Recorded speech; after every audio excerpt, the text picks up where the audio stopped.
MIDC मध्ये आज आपण पाहणी केलेली आहे. काय आपल्या एकंदरीत निदर्शनास आलंय आणि कोणते कोणते अडचणी खरं तर नागरिकांना दिसतात? एक आपण पाहिलं असेल, मागच्या आठवड्यामध्ये खासदार राजाभाऊ वाजे साहेबांनी जो प्रश्न विचारला होता, उत्तर जे आलं की साधारणपणे महाराष्ट्रातून गेल्या 5 वर्षात 35,300 इंडस्ट्रीज ह्या महाराष्ट्रातून बंद झाल्या आणि दुसऱ्या राज्यांमध्ये गेल्या किंवा इथे बंद झालेल्या आहेत. ह्याचा रोजगारावर किती परिणाम झाला आहे, दुष्परिणाम झाला आहे, हा आपल्या सर्वांना माहिती आहे. मागच्याच काही 10-15 दिवसामध्ये आपण पाहतोय इकडची पण जी MIDCचे जे काही उद्योजक आहेत ते देखील आवाज उठवत आहेत की ज्या त्यांना बेसिक गोष्टी पाहिजे होत्या, ज्या गोष्टी त्यांना प्रॉमिस केल्या गेल्या होत्या, जे गुंतवणूकदार येतात, जे उद्योजक येतात इथे आपल्या मुंबईमध्ये किंवा आपल्या राज्यामध्ये, पुण्यात असेल, नाशिक, संभाजीनगर, नागपूर आणि इतर जिल्ह्यांमध्ये, मग चाकण आहे, तळेगाव आहे, एक बेसिक गोष्ट घेऊन येतात की आम्हाला जेव्हा आम्ही गुंतवणूक करू ह्या राज्यामध्ये तेव्हा आम्हाला कोणी सतवणार नाही, आम्हाला वीज पुरेशी मिळेल, पाणी पुरेसं मिळेल आणि रस्ते चांगले असतील. बाकी तसं काही जास्ती ते मागत नाहीत. पण हे सगळं होत असताना आपण पाहतोय इकडच्या स्थानिक लोकांनी आणि स्थानिक उद्योजकांनी जो एक विषय समोर आणलेला आहे तो हाच आहे की वीज उद्योग इथून हलायच्या मानसिकतेत आहेत. एवढ्यासाठीच आपण देखील माझ्यासोबत आता दौरा केला. भयानक परिस्थिती आहे रस्त्याची. ज्या MIDCमध्ये साधारणपणे आपल्याला इंडस्ट्रीचा वास आला पाहिजे तिथे कचऱ्याचा वास येतो, कचऱ्याचं साम्राज्य आहे. हा दौरा नियोजित झाल्यानंतर आपण पाहतोय कचऱ्याची सगळीकडे आता पाणी कशाला नको दादा थँक्यू. कचरा सगळीकडे आपण पाहतोय काढायचा प्रयत्न चालू आहे, JCB लावलेले आहेत. दौरा नियोजित झाला, दौरा ठरल्यानंतर रस्त्याची डागडुजी सुरू झालेली आहे. काही काही ठिकाणी तर आपण पाहिलं अक्षरशः चपलेंनी ते खड्डे बुजवण्याचा प्रयत्न झालेला आहे. विजेचा प्रश्न आहेच, जसं इकडचा प्रश्न तसा परवाकडे मी नाशिकमध्ये देखील होतो. नाशिकमध्ये खूप मोठ्या प्रमाणात खड्ड्यांचं साम्राज्य झालेलं आहे. अंबड MIDC असेल तिथून नाशिकपर्यंत पोहोचणे कठीण झालेलं आहे. इथून पुणे असेल, पिंपरी चिंचवड असेल, मुंबई असेल, नाशिक असेल, चाकणमधूनच जाणं बाहेर कठीण झालेलं आहे. आणि एकंदरच काय तर MIDC असेल किंवा PMRD असेल, PWD असेल किंवा स्टेट हायवे असेल किंवा NHA असेल, ताळमेळ नाही कोणाचा, पण सगळीकडे अक्षरशः वाट लावून ठेवलेली आहे आणि उद्योगधंद्याने इथे राहणं हे कठीण करून ठेवलेलं. आज हा उद्योजकांनी आवाज उठवलेला आहे, कामगारांनी आवाज उठवलेला आहे. कदाचित उद्या उद्योगमंत्री येतात असं मला कळलं. मी आपल्या माध्यमातून त्यांना सांगत आहे की उद्या येऊ नका, उद्या रविवार आहे. एखाद्या वर्किंग डेला या, प्रोटोकॉल बाजूला ठेवा, सिक्युरिटी बाजूला ठेवा किंवा सायरन न वाजवता आपण फिरा, कारण आपली ही जबाबदारी आहे. किती वेळ कुठे कोण कोण ट्रॅफिकमध्ये अडकतं हे एखाद्या सामान्य नागरिकासारखं किंवा उद्योजकासारखं किंवा कामगारासारखं एकदा ह्या ट्रॅफिकमध्ये अडकून पहा, मग तुमचे डोळे उघडतील आणि मग काहीतरी बदलायला सुरू होईल. सत्तेतील आमदार नसल्यामुळे खरं तर राजकारण होतंय असं उद्योगमंत्री म्हणतात. मला वाटतं मग नाशिकमध्ये कोण आहेत? नाशिकमध्ये सत्तेतले आमदार आहेत. जर आपण पाहिलं तर नाशिकमध्ये सगळे आमदार जे आहेत स्थानिक किंवा जास्तीत जास्त सत्ता महानगरपालिकेची सत्तेतली आहे. पण तिकडे आम्ही परवा त्र्यंबकेश्वरला गेलो होतो, सत्तेतले आमदार बोलतात आमचं कोणी ऐकत नाही, खोसकर साहेब बोलतात आमचं कोणी ऐकत नाही. मग नेमकं ऐकते तरी कोणाचं? जे माझ्या कानावर येतं ते हे आहे, PMRDमध्ये फाईल पास करायला अंडर द टेबल खूप काही गोष्टी द्यायला लागतात. दुसरं जे मी ऐकलं ते MIDCमध्ये पण एक प्लॉट घ्यायला किंवा एक प्लॉटसाठी जो एक्सप्रेस टावरमध्ये एक ऑफिस आहे तिथे 1,500 रुपये पर स्क्वेअर मीटर, हे मला अंतर्गत बातमी आलेली आहे. काही काही बातमी मुख्यमंत्र्यांच्या कार्यालयातून येते, काही काही बातमी ती उद्योजकांकडून येते. पण 1,500 रुपये पर स्क्वेअर मीटर हा रेट एक्सप्रेस टावरमधल्या एका MIDCच्या ऑफिसमध्ये लागलेला आहे. आणि काही काही असं पण आहे की उद्योगमंत्र्यांच्या अवतीभोवतीच खूप लोक असतात जे टोलनाका म्हणून स्वतः तिथे उभे आहेत. मुख्य गोष्ट हीच आहे की हा भ्रष्टाचार हा थांबला पाहिजे. इंटर डिपार्टमेंट आणि इंट्रा डिपार्टमेंट म्हणजे मुख्यमंत्री कार्यालयाचं आणि उद्योग खातं असेल त्यांच्यातलं जे भांडण, जे वाद आहेत, तुमचे राजकीय वाद काही असतील, पण इकडच्या महाराष्ट्रातल्या उद्योगांना त्रास नव्हतं का? आणि तिसरी गोष्ट म्हणजे आपण पाहतोय जो काही इन्फ्रास्ट्रक्चरल कोलॅप्स या राज्यामध्ये झालेला आहे हा थांबला पाहिजे. आत्ता पण मी मुंबईवरून येताना ते मिसिंग लिंक अप्रोच रोड आपण पहा, आत्ता तो मिसिंग लिंकचं उद्घाटन झालं आहे, सगळे खडबडीत झालं. परत कसं चालणार आहे राज्य, कसं चाललं आणि कुठे नेतं आहे राज्य? या ठिकाणी पोहोचले त्यानंतर या ठिकाणी तुम्हाला उद्योजक भेटले असतील, काय एकंदरीत या अडचणी तुम्हाला त्या उद्योजक काय की उद्योजक भेटले ही गोष्ट झालीच, त्यांच्या अडचणी आहेत ते जाहीरपणे बोलत आहेत. पण आपण पण फिरत असताना पाहिलं असेल, साधारणपणे जे काही मला रस्त्यात बसमधले लोक भेटत होते, काही स्थानिक कामगार भेटत होते, काही अवतीभोवती जे इतर राज्यातून किंवा आपल्याच राज्यातून आलेले कामगार आहेत ते मला सांगत होते त्यांना कामावर जायला जर 2-2, 3-3 तास लागत असेल, ड्युटी शिफ्ट त्यांची शिफ्ट वेळेवर सुरू होत नसेल, एफिशियन्सी कमी होते, 2-2, 3-3 तास जर तुम्ही बसमध्ये बसलात किंवा एखाद्या टॅक्सीत बसलात, आरोग्यावर त्याचा इम्पॅक्ट होतोच, पण इंडस्ट्रीच्या एफिशियन्सीवर पण होतो. नवीन शिफ्ट तुमची पुढची शिफ्ट चालू कधी होते? मग उद्योजकांचा एक विषय आहेच, तसंच कामगारांचा विषय आहे. तुम्ही त्या शहराचा देखील विषय घ्या, MIDCचा विषय बघा. जर बेसिक पाणी तुंबत असेल, तुमचं गटारं नसतील, MIDCकडे एवढा पैसा येऊन आता मी एक रस्ता पाहिला 1.5 वर्षापूर्वी, 5 कोटी खर्च दाखवला त्याच्यावर. रस्ता कुठे दिसत नाही, सगळीकडे खडबडून उखडून गेलेला रस्ता आहे. हा भ्रष्टाचार हा जगासमोर येत आहे. आणि मग कुठच्या तोंडाने मुख्यमंत्री किंवा उद्योगमंत्री डॅवॉस किंवा कुठेही जाऊन करार करतात आणि सांगतात आमच्या चाकणमध्ये या किंवा तळेगावमध्ये या किंवा अंबडमध्ये या किंवा ऑरिकला जा. ही सगळी जी परिस्थिती गेल्या 5 वर्षाची बिघडत गेलेली आहे ती ह्या सरकारच्या, ह्या राजवटीच्या अंतर्गत राजकीय जी भांडणं आहेत आणि भ्रष्टाचार आहे त्याच्यामुळे बिघडलेली आहे. चाकणचा प्रश्न सोडवण्यासाठी जिल्हाधिकाऱ्यांच्या अध्यक्षतेखाली 14 लोकांची समिती नेमल्याचं मुख्यमंत्र्यांनी जाहीर केलंय. To many cooks. 14 लोक म्हणजे मुख्य गोष्ट हीच आहे की 14 लोक जे आपण सगळे आज बघतोय, एक व्यक्ती द्या, एक चांगली व्यक्ती द्या, एक अधिकारी द्या. उलट चाकणचा प्रश्न सोडवायला तुम्हाला अजून काय करायचं आहे? प्लॉटिंग झालं आहे, इंडस्ट्री आली आहे, ती इंडस्ट्री स्वतःच्या प्लॉटमध्ये गुंतवणूक करणार की प्रायव्हेट रस्त्यामध्ये करणार? एक कोणतरी व्यक्ती द्या जी हे सगळे रस्ते सुधारू शकेल. वर्षभरात 580 द्या ना, तुकाराम मुंडेंसारखं कोणतरी द्या. वर्षभरात 580 लोकांचा मृत्यू झाला या खड्ड्यांमुळे, मात्र एकाही व्यक्तीला मदत मिळाली नाही. वारंवार मृत्यूच्या नातेवाईकांकडनं मदतीची मागणी केली जाते, मात्र तशी कुठेही तरतूद नाही आणि या खड्ड्यांमुळेच एक अपघात झाला असं बोललं जातं. काय झालं, या सरकारमध्ये ज्या प्रायोरिटी आहेत ते एवढ्या विचित्र झालेल्या आहेत. दुर्दैवाने असं आहे की एखादं कोणतरी क्रिकेट मॅच वगैरे जिंकून आलं तर त्यांना 1 कोटी दिला जातो. आपल्याला आठवत असेल वर्ल्ड कपनंतर दिला जातो, त्याला विरोध नाही आहे. पण तसंच दुसरी बाजू आपण पाहिली असेल, जर असा कुठे अपघाती मृत्यू झाला, कुठे मेट्रोची स्लॅब मुंबईसारख्या ठिकाणी कोलमडली किंवा कुठे काही अजून काही झालं, पडलं कोणावर, तर काय 4 लाख 5 लाख दिले जातात. शेतकऱ्यांना तर मोजलंच जात नाही. आणि त्याच बाजूला, एका बाजूला आपण पाहतोय 35,000 उद्योग आपल्या राज्यातून निघून गेलेत किंवा बंद झालेले आहेत. 20 उद्योग चाकणमधून निघून जात आहेत. आणि दुसऱ्या बाजूला मुख्यमंत्र्यांचे जे PA होते, आता आमदार झालेत, त्यांच्या साखर कारखान्याला 18 कोटी तुमचे आमचे टॅक्सपेयर करदात्याचे पैसे हे लोन म्हणून बाकी सगळ्या अटी बाजूला ठेवून दिल्या जातात स्पेशल केस म्हणून. जर त्यांच्यासाठी स्पेशल केस होते, मुख्यमंत्र्यांच्या निकटवर्गीय PAना स्पेशल केस असते आणि त्यांच्या साखर कारखान्यासाठी स्पेशल केस आहे, मग का नाही चाकणसाठी तुम्ही स्पेशल केस करात? का नाही तुम्ही जसं परवा मी पेगलवाडीच्या त्या शाळेमध्ये गेलो होतो, रस्त्यासाठी स्पेशल केस करत? का नाही तुम्ही अंबडच्या MIDCसाठी करत? का नाही तुम्ही तळेगावसाठी करत? स्पेशल केस काय तुमच्याच फक्त लोकांसाठी होणार, जनतेसाठी स्पेशल केस नाही? राज्याचे तत्कालीन उपमुख्यमंत्री अजित पवारांनी 1 वर्षापूर्वी खरं तर या परिसराला भेट दिली होती आणि त्यावेळेस त्यांनी खरं तर या संपूर्ण जे मार्ग आहेत त्याची डागडुजी करण्यासाठी 69 कोटीचं खरं तर टेंडर काढलं होतं. मात्र ते टेंडर काढलं गेलं, मात्र परिस्थिती जैसी तीच आजही पाहिजे. नक्कीच मला वाटतं दादा नंतर तो एक आवाज निघून गेला. अर्थात त्यांचं बारकाईने लक्ष असायचं, त्यांचं फिनिशिंगवर पण लक्ष असायचं. पण आत्ताची जी परिस्थिती आहे, मला वाटतं जे मुख्यमंत्री आहेत त्यांचं लक्ष कुठे? जे स्वतःला इन्फ्रामॅन बोलतात, इंडस्ट्री मॅन बोलतात, ते कोणासाठी करतात? नुसतं स्वतःच्या जवळच्या लोकांसाठी करणार का तुम्ही?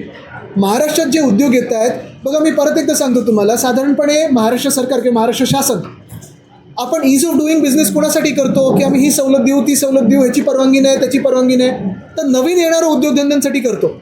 पण जे इथे आहेत उद्योगधंदे त्यांच्यासाठी कंप्लायन्स एवढा कठीण करून ठेवलेला आहे तुम्ही. जर आज तुम्ही हा जे उद्योजक आहेत त्यांच्या प्लॉटमध्ये गेलात आणि एखादी गोष्ट इकडची तिकडे असेल तर लगेच त्यांच्यावर चौकशी लावली जाते, फाईन मारलं जातं, ETP लावलं की नाही, बॉयलर आहे की नाही, अमुक आहे की नाही, आणि ते करायलाच पाहिजे, ते कडक कायदे असायलाच पाहिजेत. पण त्यांच्या प्लॉटच्या बाहेर जेव्हा रस्त्याच्या खड्ड्यांमध्ये भोकं आहेत, कचरा आहे, ते कोण थांबवणार आहे? त्याच्यासाठी तुम्ही कोणाला जबाबदार पकडताय? सुरुवात केली. जो तळेगाव शिक्रापूर रस्ता आहे त्याच्यासाठी 59 कोटी रुपये खरं मंजूर झाले. त्याचे प्रमाण सुद्धा त्या ठिकाणी निघाले आहे. मात्र प्रत्यक्षात त्याच्यावरती 5 कोटी रुपयाचं सुद्धा काम झालेलं आहे. आता 5 कोटीचं काम झाले की नाही झाले, एलिव्हेटेड रोड, उद्या मी तुम्हाला सांगतो ना, उद्या उद्योगमंत्री येतील, मोठ्या मोठ्या घोषणा करतील, आम्ही असं हायवे करू, इथून बोगदा करू, वरतून त्यांचे गँग लीडर आहेत ते तसेच करतात मिंदे. पण हे किती वर्षात होणार? आत्ता पण मी बघत होतो तो रिंग रोड, तो होईपर्यंत खालच्या खड्ड्यांचं काय? साहेब 59 कोटी रुपये त्यासाठी मंजूर झाले. स्थानिक आमदार त्या ठिकाणी लक्ष द्यायला येत नाही. मला वाटतं परत एकदा मी तुम्हाला सांगतो, जे काही पैसे मंजूर होतील पुढे मागे आत्ताची परिस्थिती आहे त्याचं काय? 2047 विकसित भारत होऊ आपण, पण आत्ताच्या शाळेंमध्ये आपण परिस्थिती पाहतो त्याचं काय? आत्ताच्या रस्त्यांमध्ये रस्ते नाहीच आहेत, खड्डेच आहेत, त्याचं काय? टोल रोड आहे, टोल घेतला जातोय. आता तुम्ही पहा मुंबई गोवा हायवे 10 वर्ष मी ऐकतोय की आता गणपतीच्या आधी नीट होणार, आता डिसेंबरच्या आधी नीट होणार. सत्ताधाऱ्यांकडे तुम्हाला भेटू नये म्हणून उद्योजकांना धमक्या दिल्या ते जातात. म्हणतात की तुम्ही इथे येऊन पाहणी करतायत हेच आमचं भाग्य आहे. चांगले आहे, आता असं सगळीकडेच जाणार आहे, कारण असं त्यांचं भाग्य उघडत असेल सगळीकडे. पण ते जे काही मी बोललो ना त्यांचा टोल, त्याच्याबद्दल काय? आणि दुसरी गोष्ट म्हणजे उद्योगमंत्री येतात की त्यांचं अजून कोणतरी येते इथे जास्ती वेळ, हे पण जरा विचारा. पण मुख्य गोष्ट मी परत एकदा, मला याच्यात पर्सनल गोष्टीमध्ये जायचं नाही आहे. मी आधी पण आलो आहे, नंतर पण येत राहीन, पण तुमचं जे काम आहे तुम्ही करत नाही म्हणून आम्ही इथे आंदोलन करायला आलेलो आहे. तर मुख्यमंत्र्यांचं हेच म्हणणं आहे की जाणाऱ्या 20 कंपन्या ह्या बंद पडक्यात गेल्याने काही फरक पडत नाही, याकडे कसं पाहताय? आता असं जर ते म्हणत असतील की काही फरक पडत नाही, तर काय नुसतं आमदार फोडण्यात तुमचा पक्ष व्यस्त राहणार? कारभार कधी करणार ते तर बघा तुम्ही. आता एक महत्त्वाची गोष्ट तुम्ही बघा, मुख्यमंत्री जे बोलतात की ह्या कंपन्या बंद पडल्या तरी चालतील, गेल्या तरी चालतील, काही फरक पडत नाही. या ज्या 20 कंपन्या जातात ना, कमीत कमी 5,000 जॉब्स आपल्या राज्यातून जाणार, या स्थानिकांच्या हातातून जाणार आहेत. मंत्रालय 5,000 जॉब्स, 5,000 रोजगार देताय तुम्ही, 5,000 रोजगारची संधी. अजय बांगा जे वर्ल्ड बँकचे प्रेसिडेंट आहेत, त्यांनी सांगितलेलं आहे की पुढच्या 10 वर्षामध्ये जागतिक स्तरावर जे इमर्जिंग इकॉनॉमीज आहेत त्याच्यात जवळपास 120 कोटी तरुणी ह्या जॉब मार्केटमध्ये येणार आहेत, 18 वर्षाचे होणार आहेत. हे जेन-झी आहेत, हे जेन अल्फा आहेत जे आत्ता आंदोलन करत होते, हे 120 कोटी जेन-झी आणि जेन अल्फा पुढच्या 10 वर्षात जॉब मार्केटमध्ये येणार आहे. आणि जागतिक स्तरावर फक्त 40 कोटी जॉब्स निर्माण होणार आहेत. 80 कोटी जॉब्सचं काय? आणि एका बाजूला जग हे विचार करते आणि दुसऱ्या बाजूला मुख्यमंत्री बोलतात काय फरक पडतोय?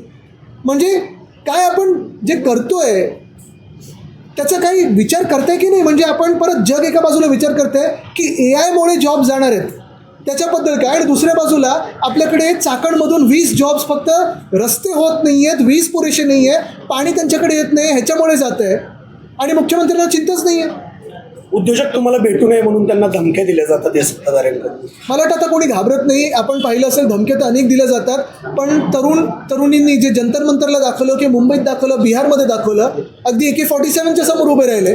पण आता हा देश घाबरत नाही तानाशाला, हे पण दाखवलेलं आहे.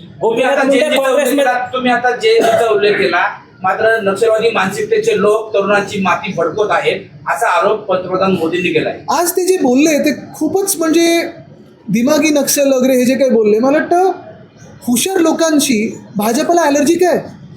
जर कोणी मेहनतीने अभ्यास करत असेल, चांगले मार्क मिळत असतील आणि प्रश्न विचारत असेल तर भाजपला ॲलर्जी काय? आणि म्हणून आपण पाहत असू एक वेगळी भाजप होती वाजपेयी साहेबांची आणि अडवाणी साहेबांची, त्याच्यात सुषमाजी होत्या, त्याच्यात एका काळी राजनाथजी वगैरे होते. ही सगळी भाजपा आता वेगळी राहिली आणि आत्ताची भाजपा आपण पाहतोय कशी शब्दांचा प्रयोग करतो, कशी भाषेची वापर होते, ही भाजपा आता. तर बेसिकली एकच आहे, भाजपाला हुशार लोकांची आणि जेन-झी यांची ॲलर्जी. गोपीनाथ मुंडे काँग्रेसमध्ये येणार होते असा मोठा गौप्यस्फोट पृथ्वीराज चव्हाणांनी केला. अहमद पटेलांसोबत त्यांची बैठक झाली होती आणि मंत्रिपदाची अट घातली होती, असं सुद्धा त्यांनी गौप्यस्फोट केला. मला वाटतं अट नव्हती तेव्हा, पण ठीक आहे, तर त्याच्यात मी जात नाही, जास्ती गौप्यस्फोट मी नाही करत, कारण जवळून पाहिलेलं आहे मी ते. आणि त्याच्यात माझ्या आजोबांनी त्यांना काय सांगितलं आणि रोखलं होतं ते पण मला माहिती. काही दिवसांपूर्वी मुख्यमंत्री भीमाशंकरला आले होते आणि त्यावेळेस ते म्हणाले होते की आम्ही बाबाजी काळे जे खेड तालुक्याचे शिवसेनेचे आमदार आहेत त्यांना प्रपोजल दिलेला आहे. त्याच्यामुळे त्यांना काय प्रपोजल दिलं आहे की आज ते या ठिकाणी असं उपस्थित नाही? बघा, ते आत्ता माझ्यासोबतच होते, त्यांचं कोणाचं लग्न आहे म्हणून ते निघाले. थोडा दौरा आधीचं झाला असता तर काय, याच रस्त्यांमुळे 1.5 तास मला अधिकचा लागला. नशीब आज वर्किंग डे नाही आहे.